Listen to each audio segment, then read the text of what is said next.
Cymbeline. Cymbeline was the king of Britain. He had 3 children. The 2 sons were stolen away from him when they were quite little children, and he was left with only one daughter, Imogen. The king married a second time, and brought up Leonatus, the son of a dear friend, as Imogen's playfellow, and when Leonatus was old enough, Imogen secretly married him. This made the king and queen very angry, and the king, to punish Leonatus, banished him from Britain. Poor Imogen was nearly heartbroken at parting from Leonatus, and he was not less unhappy, for they were not only lovers and husband and wife, but they had been friends and comrades ever since they were quite little children. With many tears and kisses, they said goodbye.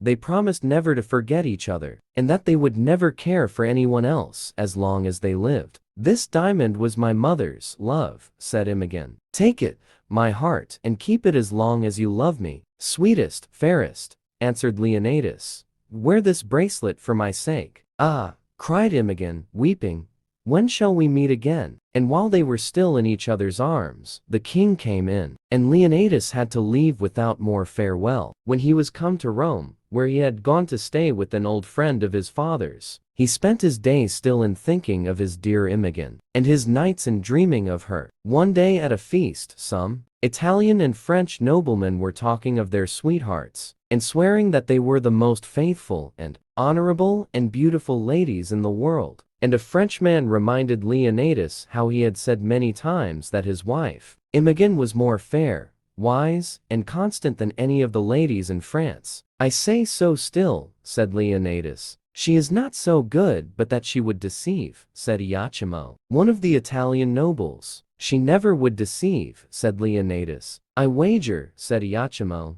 "that, if I go to Britain, I can persuade your wife to do whatever I wish, even if it should be against your wishes." "That you will never do," said Leonatus. "I wager this ring upon my finger," which was the very ring Imogen had given him at parting, "that my wife will keep all her vows to me, and that you will never persuade her to do otherwise." So Iachimo wagered half his estate against the ring on Leonatus's finger, and started forthwith for Britain, with a letter of introduction to Leonatus's wife. When he reached there, he was received with all kindness, but he was still determined to win his wager. He told Imogen that her husband thought no more of her, and went on to tell many cruel lies about him. Imogen listened at first, but presently perceived what a wicked person Iachimo was, and ordered him to leave her. Then he said, "Pardon me, fair lady, all that I have said is untrue. I only told you this to see whether you would believe me, or whether you were as much to be trusted as your husband thinks. Will you forgive me?" "I forgive you freely," said Imogen. "Then," went on Iachimo, "perhaps you will prove it by taking charge of a trunk containing a number of jewels which your husband and I and some other gentlemen have bought as a present for the Emperor of Rome." "I will indeed," said Imogen, "do anything for my husband, and a friend of my husband's have the jewels sent into my room, and I will take care of them." "It is only for one night," said Iachimo, "for I leave Britain again tomorrow." So the trunk was carried into Imogen's room, and that night she went to bed and to sleep. When she was fast asleep, the lid of the trunk opened and a man got out. It was Iachimo. The story about the jewels was as untrue as the rest of the things he had said. He had only wished to get into her room to win his wicked wager. He looked about him and noticed the furniture, and then crept to the side of the bed where Imogen was asleep, and took from her arm the gold bracelet which had been the parting gift of her husband. Then he crept back to the trunk, and next morning sailed for Rome. When he met Leonatus, he said, "I have been to Britain, and I have won the wager, for your wife no longer thinks about you. She stayed talking with me all one night in her room, which is hung with tapestry and has a carved chimney-piece, and silver andirons in the shape of 2 winking cupids. I do not believe she has forgotten me. I do not believe she stayed talking with you in her room. You have heard her room described by the servants." "Ah," said Iachimo,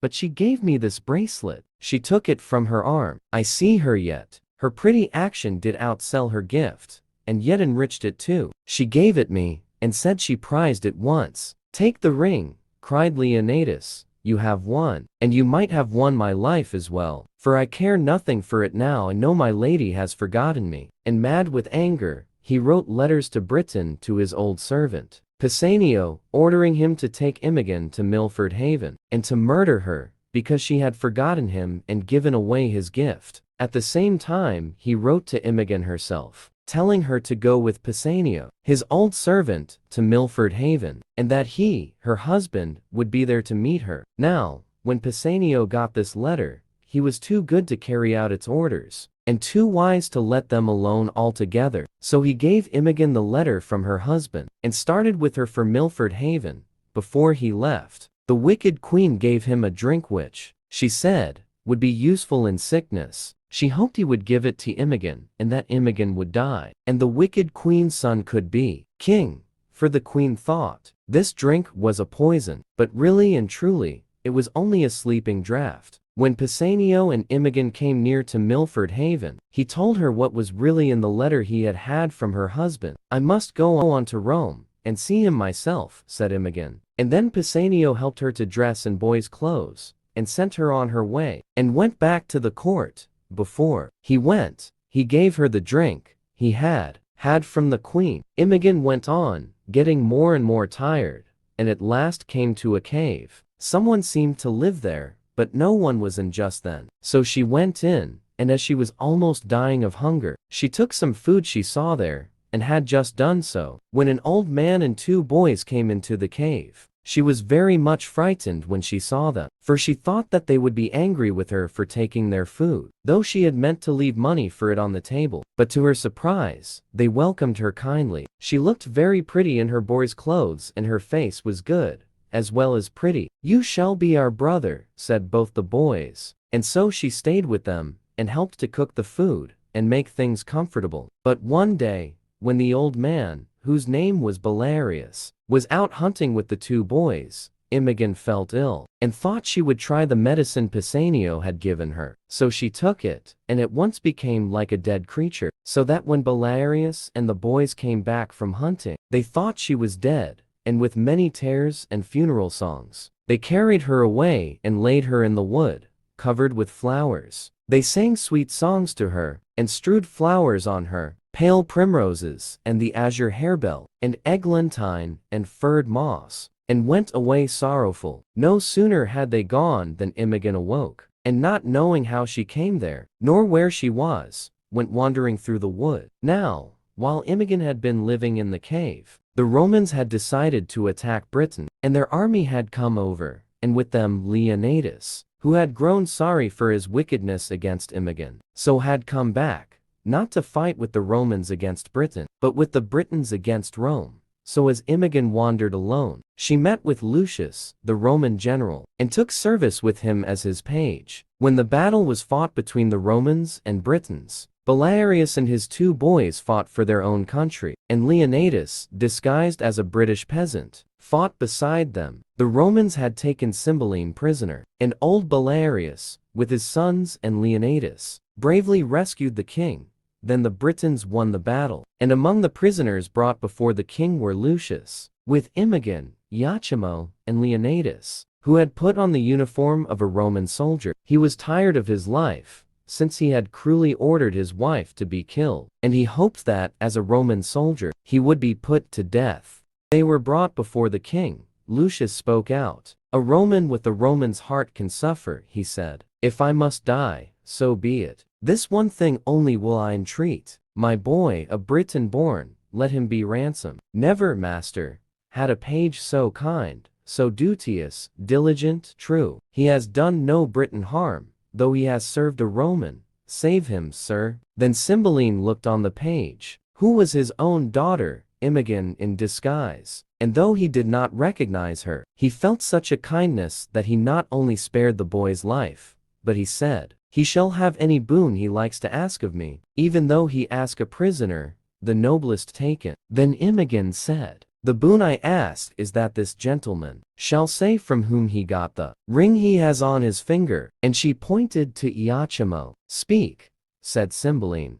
How did you get that diamond? Then Iachimo told the whole truth of his villainy. At this, Leonatus was unable to contain himself, and casting aside all thought of disguise, he came forward, cursing himself for his folly in having believed Iachimo's lying story, and calling again and again on his wife, whom he believed dead. "Oh, Imogen, my love, my life," he cried. "Oh, Imogen." Then Imogen, forgetting she was disguised, cried out, "Peace, my lord, here, here." Leonatus turned to strike the forward page, who thus interfered in his great trouble, and then he saw that it was his wife, Imogen, and they fell into each other's arms. The king was so glad to see his dear daughter again, and so grateful to the man who had rescued him, whom he now found to be Leonatus, that he gave his blessing on their marriage. And then he turned to Belarius and the two boys. Now Belarius spoke. "I am your old servant, Belarius. You accused me of treason when I had only been loyal to you, and to be doubted made me disloyal. So I stole your two sons, and see, they are here." And he brought forward the two boys, who had sworn to be brothers to Imogen when they thought she was a boy like themselves. The wicked queen was dead of some of her own poisons, and the king, with his 3 children about him, lived to a happy old age. So the wicked were punished, and the good and true lived happy ever after. So may the wicked suffer, and honest folk prosper till the world's end. Moral lesson from the story Cymbeline. The story of Cymbeline teaches us many important lessons about life, love, and truth. First, the story shows that lies and deceit can destroy trust. Iachimo told lies and tried to trick Leonatus. Because of these lies, Leonatus believed that his loyal wife had betrayed him. This misunderstanding caused great pain and sadness. From this, we learn that dishonesty can break even the strongest relationships, but goodness is rewarded in the end. Imogen's kindness, honesty, and courage helped bring peace and reunion to her family. This beautiful story shows us that honesty, loyalty, and true love are stronger than lies and deception. Another lesson is that true love remains strong even during difficult times. Imogen never stopped loving her husband, even when she was alone, in danger, and far from home. She stayed loyal and brave. Her patience and loyalty finally brought happiness back into her life. The story also teaches that truth always comes out in the end. No matter how carefully Iachimo tried to hide his trick, the truth was finally revealed. When he confessed, justice was done, and the innocent were cleared. Finally, Cymbeline reminds us that good people may suffer for a time,